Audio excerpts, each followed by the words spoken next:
How we doing? I am your host, Robert T. Gardner Jr., also known as Dr. Rob. Welcome to Station BOB, and let me tell you a little about thee. I am a kid from a Harlem hood who turned out good. I got educated like I should. Now I know how to help you grow to become the best of your being in life, love, and work.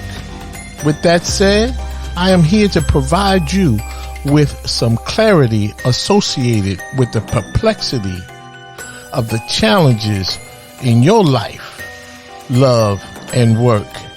So, without further ado, let's get down on it. Enjoy the show.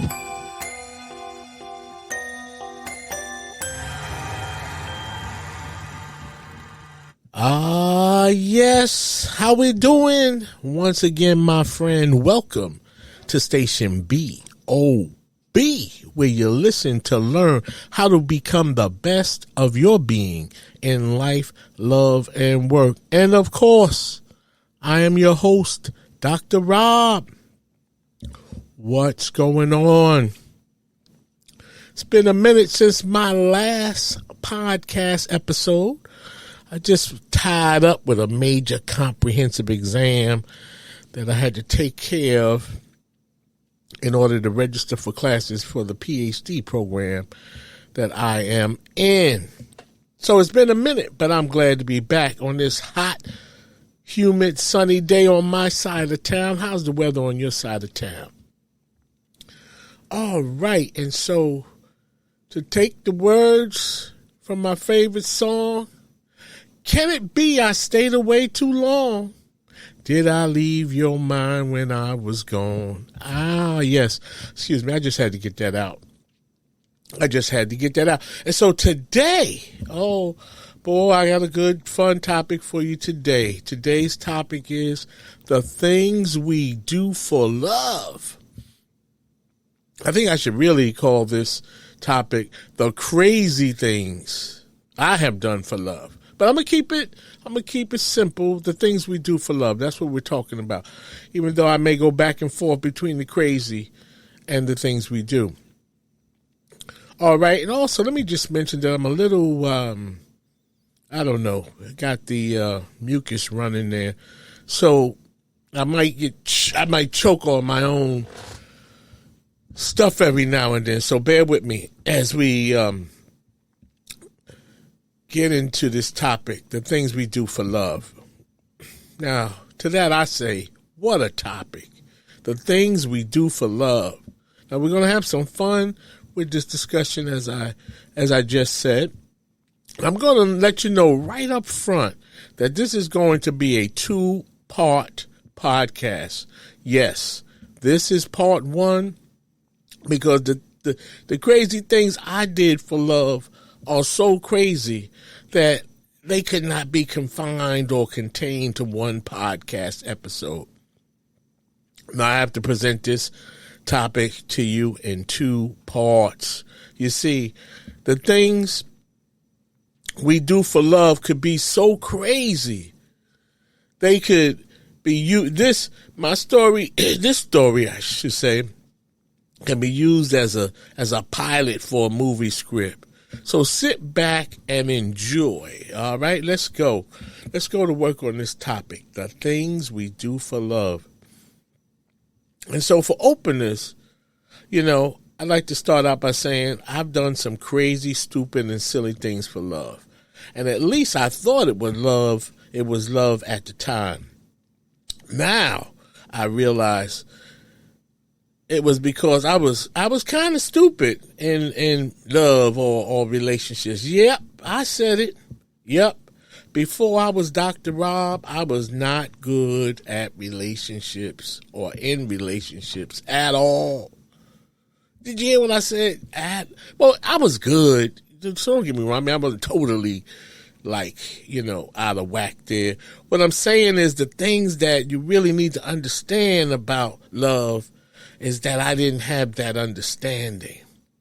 But I got it now, by golly. All right. So now I'm glad I was able to get that straight. So let's fast forward years later, where now I'm that dude, the relationship change agent for sure. But, B-U-T, the truth of the matter about this life we live is that the worst and biggest mistakes we make can also serve as our best life lessons if we receive our errant ways in that manner. See, that is why now that I am a relationship guru or guru, how do you pronounce that word? Guru, you know what I'm talking about. And as a result of life experience, much research, education, and my own book writing, I believe I have truly figured out the best methods and ingredients for healthy relationships. And that would include relationships for any race, any sexual orientation, and for you in your relationship scenarios as well. And you see, because we are all human beings and we all need good emotional health to have good, healthy relationships. Without that, you have what we have now, a 40% divorce rate after our first marriage, a 64% divorce rate after our second marriages, and a 74% divorce rate after our third marriages. Now, why do you think that is the case? Well, I just want you to know I'm just trying to touch on some points before we dive into the topics, and I think these are important and relevant points to make just to set the table, set the stage for the topic regarding the crazy things we do for love. Because you see, we get into marriage for love, and here I'm talking about how high the divorce rate is after our third marriage. Did I get in the comment about? Well, let me just start over with that. 40% divorce rate after our first marriage, 64% divorce rate after our second marriage, and 74% divorce rate after our third marriage. Now, why do you think that is the case? See, it's all related to the emotional deficits that we bring to our relationships, which lead to dysfunctional and steadily increasing divorce rate when we marry a second and third time. So what about you? I know you too have done some crazy things for love. Stop playing. This is real. The things we do for love.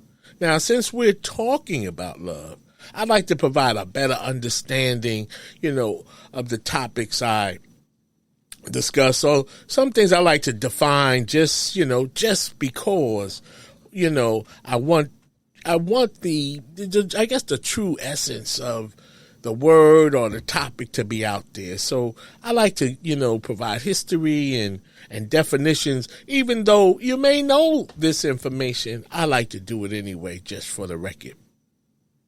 Okay? And so I seek clear definitions when applicable. And so what is love according to the Bible? Let us look at what the Bible says that love is. And okay, here I have it. The Bible in Corinthians chapter 13 verse 4 says, "Love is patient and kind. Love does not envy or boast. It is not arrogant or rude. It does not rejoice at wrongdoing, but rejoices with the truth." Now, with all due respect, that sounds very utopic, just wonderful. That love is kind and all of those kind of things. However, this is not the love that we do, the crazy things we do for love. Like, who can even do all that? Show that type of love on a consistent basis. Now, I have my own spin on the definition of love and how I see it. And my definition of love says that love is an action, not a word. And love is not supposed to hurt.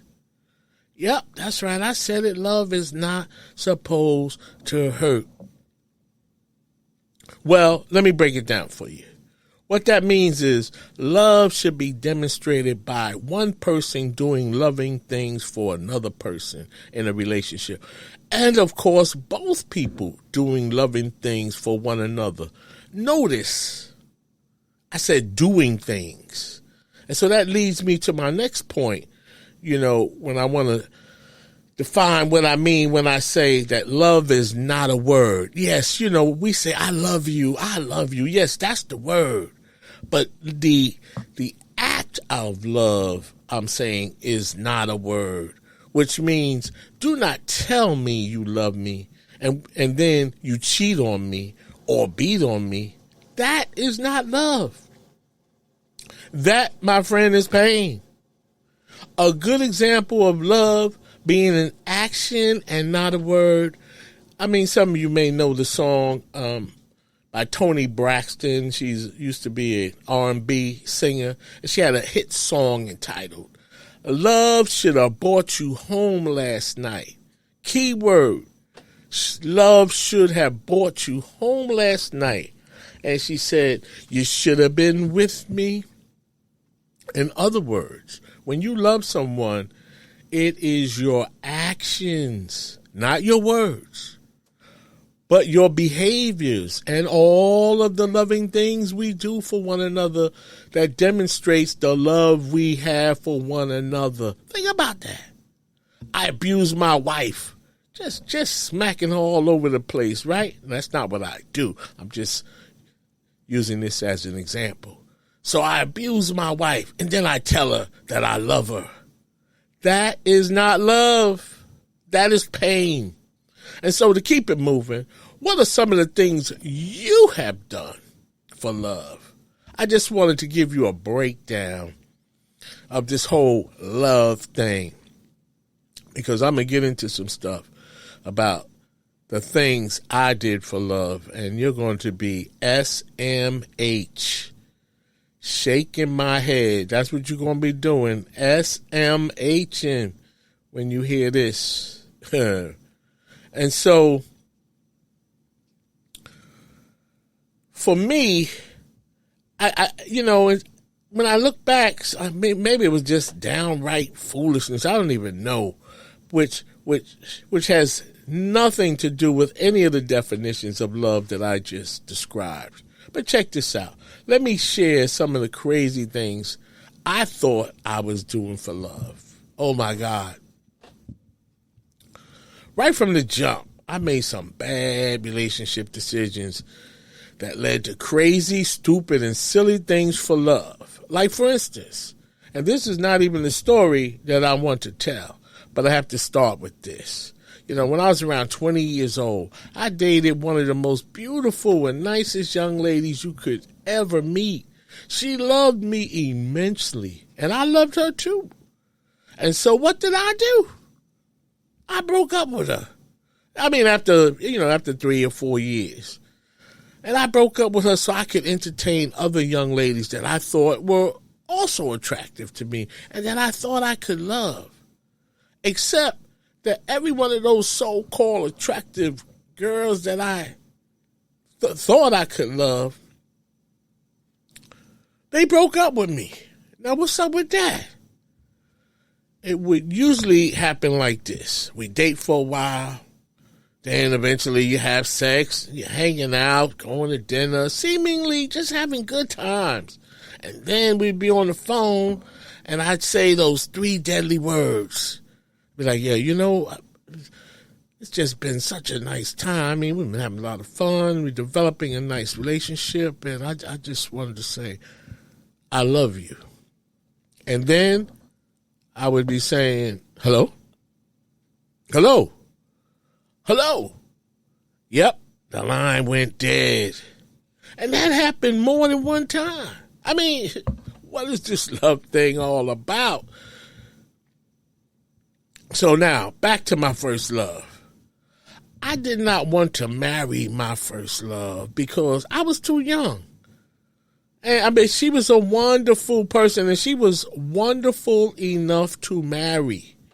But I broke up with her. And I think it was the right thing to do because, like I said, I was looking to go to college and not get married, right out of high school. And even, I didn't even want to get married right after college. I just wanted to live a little. And so after I broke up with the love of my life, I found myself in relationship purgatory for some 25 years before I met my current wife, who is an even more wonderful person than my first love. And so I'm out of the crazy things we do for love life now. But boy and girl, I was all in it deep. What about you? Have you done some crazy and silly things for what you thought was love? I know that you have, because that is just the way it is when you're young and perhaps not so relationship and life smart.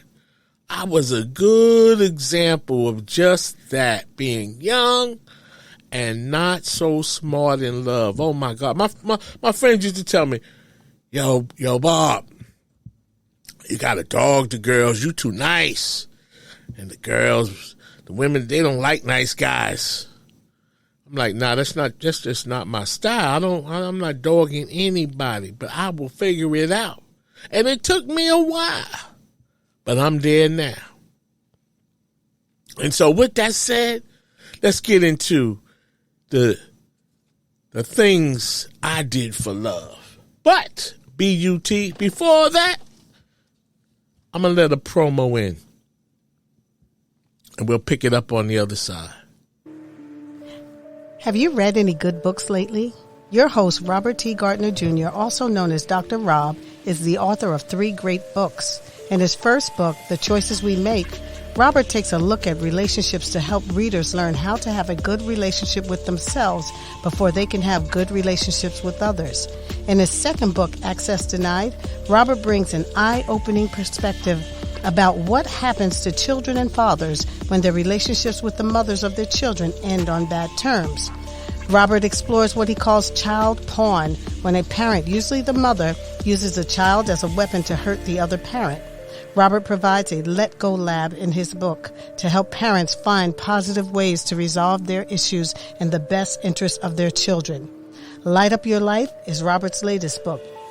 Robert writes about the fact that we are all born with a special God-given talent. Even though we are all born with a special talent, most of us miss our true calling.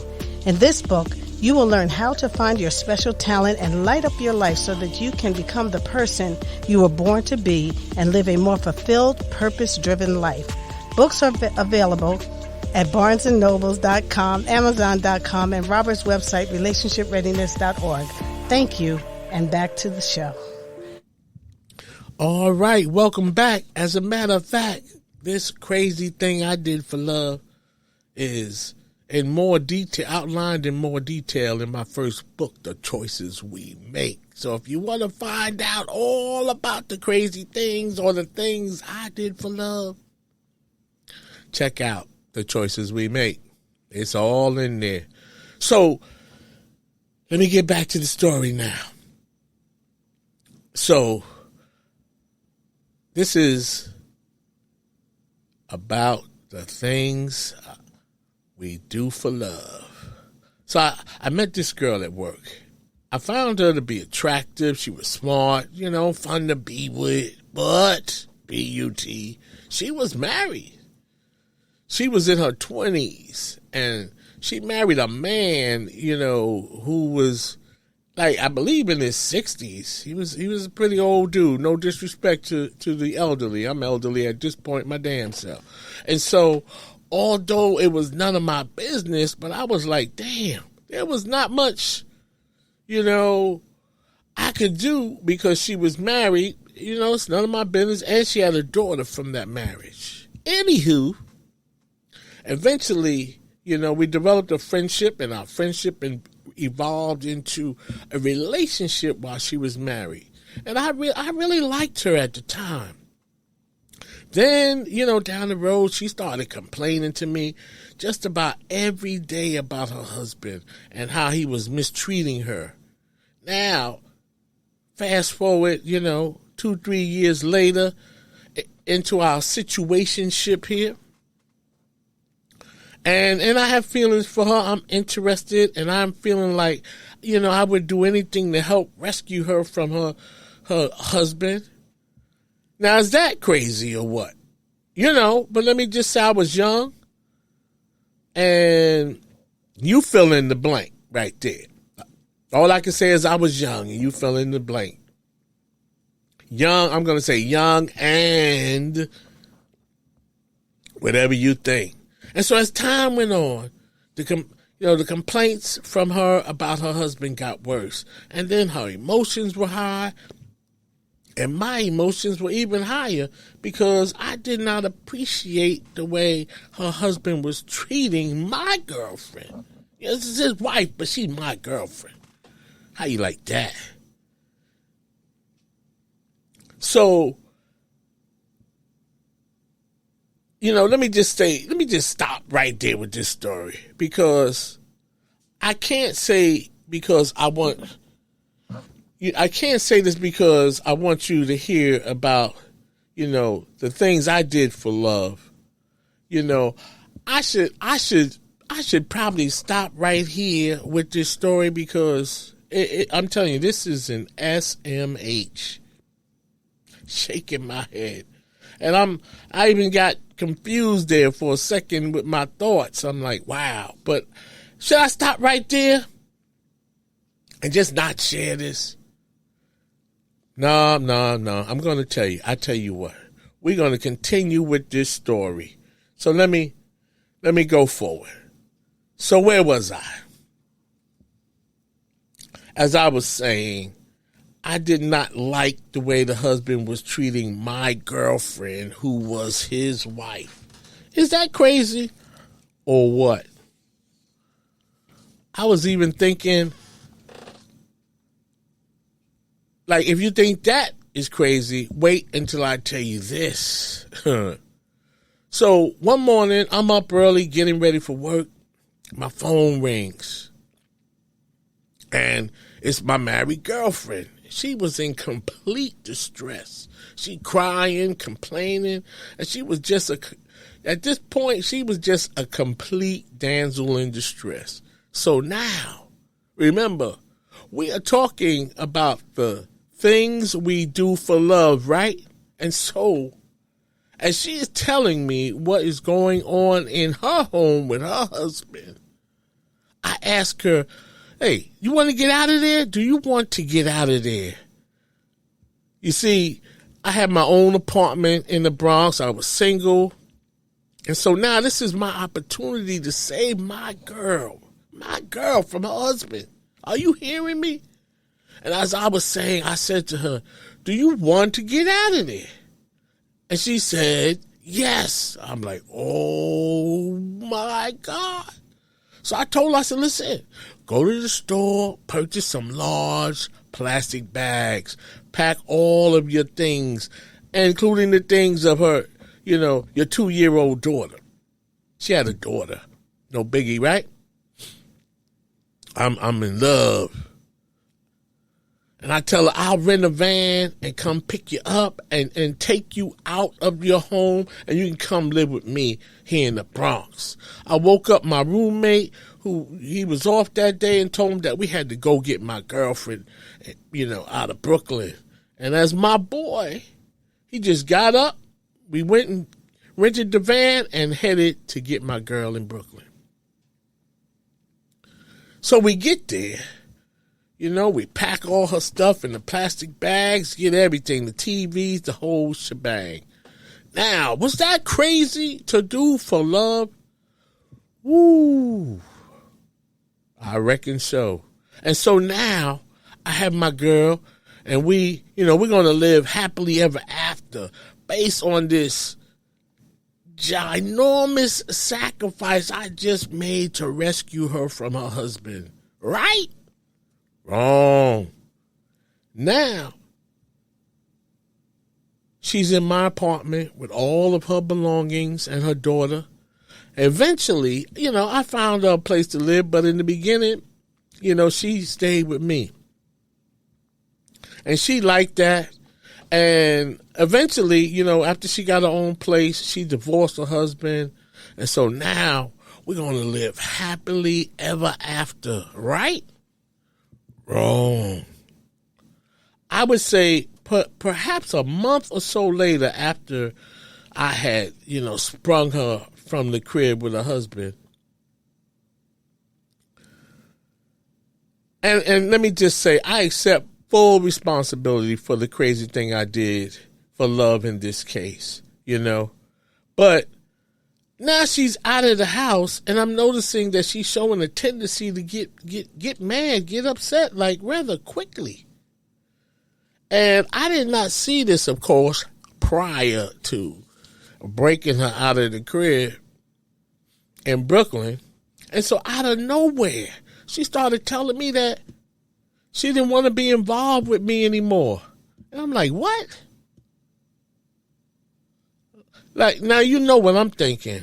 I'm like, now that ain't going to happen. I did the craziest thing for you by going into your home and to get you out, and you told me you were in a bad marriage, and a month later, you trying to break up with me?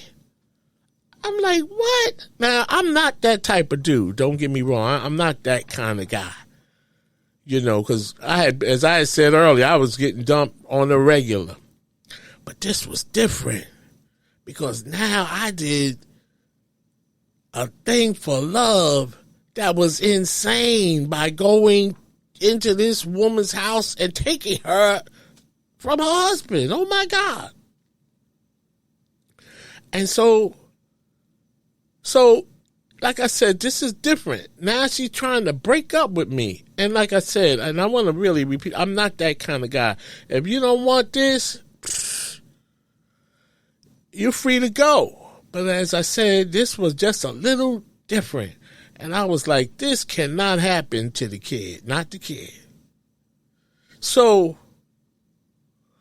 the truth of the matter is, I think this was the karma related to that situation. I had no business getting in her marital affairs. And this is what happens during the things we do for love.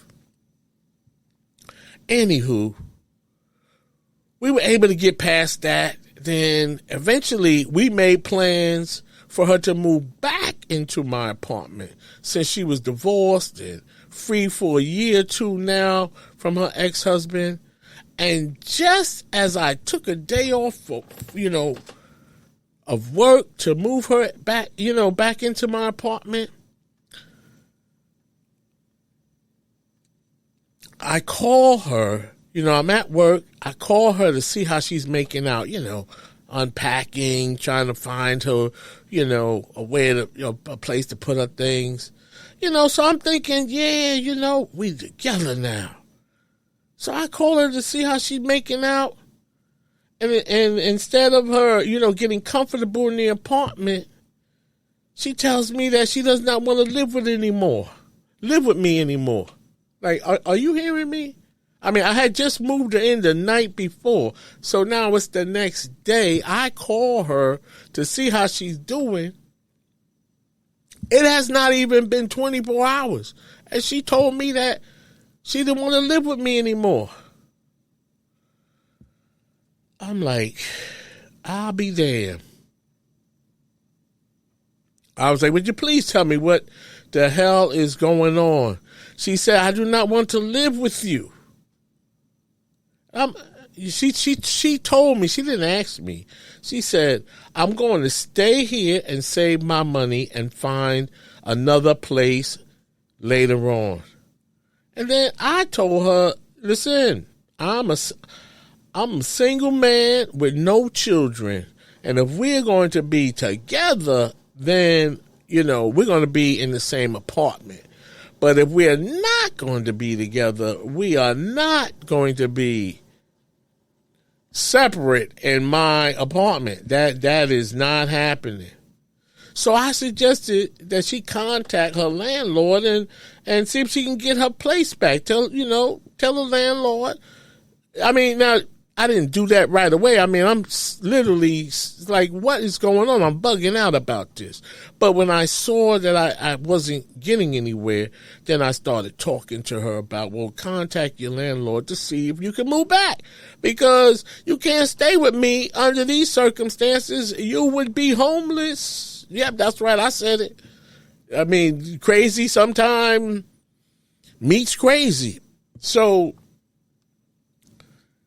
she said she wasn't going to do that, and I'm like, well, listen, you had a good relationship with your landlord. You should go back and see if you can get the place back. The landlord owned a 2-family home, and, she had just moved out. So common sense, to me is like, hey, that spot is still available. So she said that she wasn't going to do that. She said, I'm not moving. I told you I'm going to save my money and move when I'm able to. Now, again, she didn't ask me if she could stay. She told me. Now, I'm a single man. I'm confused, totally blown away by all of the things I did for love. And now this is what it has come to? Well, I have to tell you, can you say karma? Yep, that karma was kicking in. I took a married woman out of her marital home, and I should have minded my own damn business. I was single. All the girls in the world, and then I do this for love?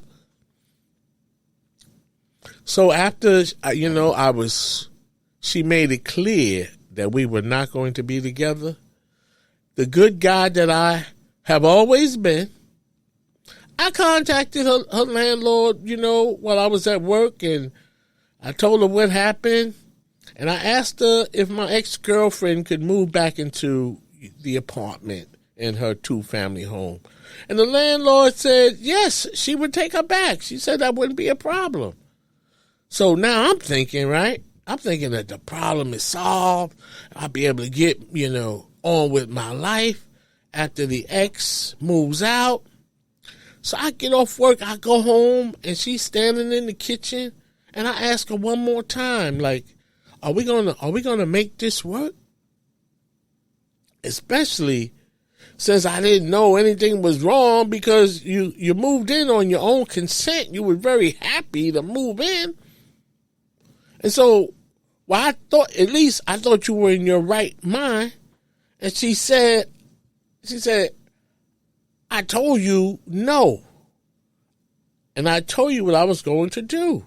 I'm going to stay here, save my money, and eventually move out. I'm like, whoa. I mean, that's something that make you say, whoa.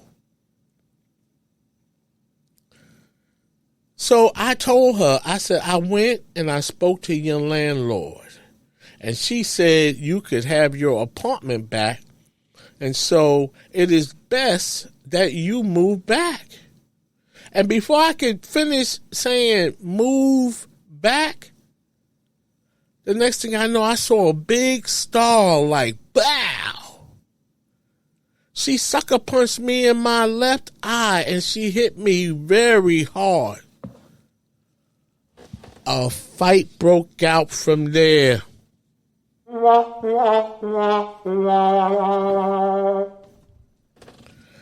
I'm not proud of that. I mean, I was just acting instinctively. And so it didn't last too long. After I was able to, get a handle on that, I tried to talk to her again, and she wasn't having it. Now she's mad that we get into this spat after she punches me in the and I'm telling you, she knocked the shit out of me, and instinctively, it just turned into a little brawl. And I'm not proud of that, but what would you do? I don't know. I'm in the midst of this crazy thing I did for love, and this is, the outcome. But anyway, I was able to get in a position where I could manage things and try to talk to her again to help her get into her right mind. And then I'm like, this is not good, and I'm not feeling safe, in my own place. So I think you're going to have to leave. I'm telling her that she's going to have to leave like right now. You can't even stay the night because I don't feel safe in my own place after what you've done and just this whole crazy thing that you have us going through. And I said, she said, well, what? She said something like, I told her I didn't feel safe. And I said, I plan, to wake up tomorrow and get on with my life. And she said something like, yeah, well, if I'm here, only one of us going to wake up. And I'm like, what? I'm like, well, that person is going to be me. I'm the one that's going to wake up here because you got to go. And that's for real. So she gathered up her things and some of her daughter's things, but she didn't take everything. She just took enough, that she can go where she was going and have to survive. And I was cool with that. 2 weeks later, she called me and I put her stuff together. She came over to get all of her things. She went into the refrigerator to get some of her, I don't even think her daughter's food was in there, but she went into the refrigerator to get something out. I guess it was for her kids, so I thought. But instead, I learned later that night, as I, fell asleep after all of these traumatic experiences, and I woke up in the middle of the night to get something to eat. And I just, I am a type 1 diabetic. And I take insulin injections before I can eat any meal. And I've been doing this for the past couple of decades and more. All right. And so I'm hungry. I'm confused, angry. I'm like, I don't even know what I am because this was I have never, ever been through anything as crazy as this. And this was a thing I did for love. So now I'm looking for something to eat in the refrigerator, which I found. And then I'm looking for my insulin because you have to keep it refrigerated. And I cannot find my insulin. I'm looking all over the house, all up and down in the refrigerator. And then I realized that she stole my insulin I thought she was taking food out the refrigerator for her daughter.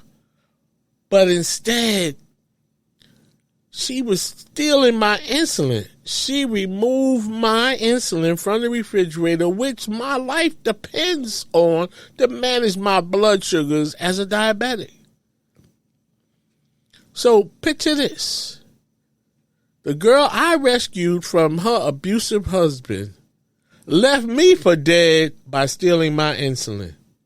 Meanwhile, I moved her in my apartment where she said she wanted to live, and then less than 24 hours she tells me that she don't want to live there anymore. And she was dead serious. So then I have to, have her, throw her out just to keep it simple. And then she comes back and steals my insulin. Like, she left me for dead. That's what she did. She left me for dead. And so, just before I wrap up the story, I'm going to let another promo in, and we'll pick it up on the other side of the break. Relationship Readiness Life and Work Preparedness Services, the place you come to for coaching, consulting, and counseling in life, love, and work. We are a multi-purpose service organization that will coach you up, educate, guide, and motivate you to succeed.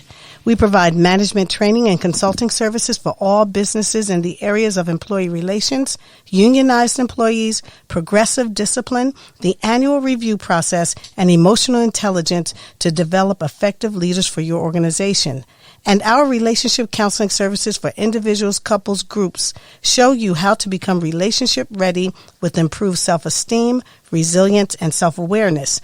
To learn more about our programs and services, please contact Robert T. Gardner Jr. by email at changeagentrtg@gmail.com or request a meeting for a free 1-hour consultation at relationshipreadiness.org. Thank you, and let's go back to Station BOB. All right, welcome back. So before I let the promo in, I was talking about I rescued my girlfriend from her abusive husband and moved her in to my apartment where less than 24 hours that she has been there, she informed me that she wanted to leave. And so she assaults me, a spat ensues, I have to ask her to leave because she told me that if she stayed, I might not be here today doing this podcast with you. So, and she was serious because she came back 2 weeks later and stole my insulin and left me for dead. That's in her mind, that is what was supposed to happen. Okay, but I'm smarter than that. And I was able to make it to a pharmacy or the emergency room. I don't remember, but I found me some insulin, at some medical facility. I was able to refill a prescription to replace that insulin. But nevertheless, that was the gratitude shown to me by her for the things I did for love. And that's like, whoa. And so she left, and that was pretty much the end of a relationship that should have never happened. But it came about because of the things I did for love. Now, what you say to that? I'm sure you have your own set of crazy stories about the things you do or did for love. And so I'm not ashamed, although I know what I did was wrong, and I'm feeling that. I didn't realize it at the time. I thought I was doing the right thing for somebody, who was in need, But that was not a good thing, and that's why it didn't work out, aside from some other things. But I'm okay with that because I'm in a much better place now. But I just wanted to share that story with you. About the things we do for love. And as I mentioned earlier, this is part 1. Part 2 may be even crazier than part 1. Shaking my head. So stay tuned. I plan to bring that to you in the next few days. Thanks for listening. Thanks for jogging with me. Thanks for walking with me. Thank you for supporting me. Just thank you. I'm happy to be with you, and hopefully you are just as happy to be with me. I ask for forgiveness, if you will, for that crazy deed that we talked about. I have forgiven myself, and yet I still have more to talk about regarding the things we do for love. So until we meet again, don't do any crazy thing for love. When you think about it, is it love based on the biblical definition as I described? Or is it love based on the definition that I provided as Dr. Rob? The answer is a resounding no. It is not love that we do these things for. It is our emotions that have gone wild for sure. Okay? So I see you the next time on part 2, coming soon. Peace. And remember, love is in action, not a word, and it's not supposed to hurt.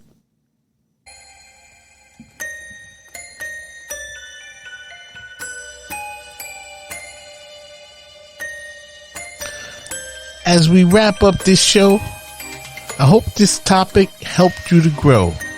And now you know a little bit more than you knew before. If you have any questions about this topic, please email me at changeagentrtg@gmail.com. See my website, relationshipreadiness.org, to learn more about my counseling, consulting, and educational programs related to life, love, and work. Finally, in the words of the late, great Reverend Dr. Martin Luther King Jr., if I can help somebody as I pass along, if I can cheer somebody with a word or song, if I can show somebody he is traveling wrong, then my living will not be in vain. Until we meet again, do the right thing when nobody is looking. Peace, beloved.